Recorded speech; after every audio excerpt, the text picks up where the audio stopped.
Himayat Nagar TTD Shri Venkateswara స్వామి ఆలయంలో ఈ నెల 12 నుంచి 17 వరకు వార్షిక బ్రహ్మోత్సవాలు వైభవంగా నిర్వహించనున్నట్లు టీటీడీ ప్రత్యేక అధికారి రమేష్ తెలిపారు.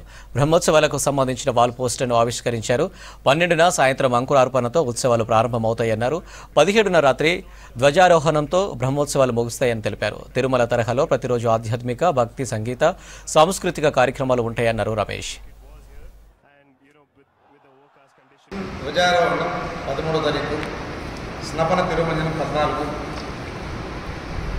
శాంతి కళ్యాణం 15వ తారీఖు, గరుడ వాహనం 15వ తారీఖు, జూన్ రథోత్సవము 16వ తారీఖు, చక్రస్నానం 17వ తారీఖు, పుష్పయాగం 17వ తారీఖు. ఈ బ్రహ్మోత్సవానికి గాను అరేంజ్మెంట్స్ ప్రతిరోజు ఇక్కడ అన్నదాన కార్యక్రమం ఉంటుంది, అన్న వితరణ ఉంటుంది, అన్నప్రసాద వితరణ ఉంటుంది. మార్నింగ్, మధ్యాహ్నం, రాత్రి 3 టైమ్స్ భక్తులు వచ్చి ఇక్కడ అన్న వితరణ ప్రసాదాన్ని.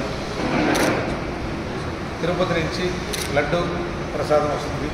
ఇక్కడ సేల్స్కి ఈ 5 రోజులు సేల్స్ ఉంటుంది. ఇక్కడ లడ్డు ప్రసాదం తిరుమలలో జరిగినట్టు ఇక్కడ కూడా ఈ వాహనాలు, ఈ ప్రొసెషన్ ఇవన్నీ ఉంటుంది. కాబట్టి భక్తులందరూ ఈ బ్రహ్మోత్సవంలో పాల్గొని స్వామి కృపా కటాక్షాలకి పాత్రలవుతారని ఈ మీడియా ద్వారా మాకు తెలియజేస్తుంది. 12వ తారీఖు నుంచి అంకురార్పణ 12తో మొదలవుతుంది.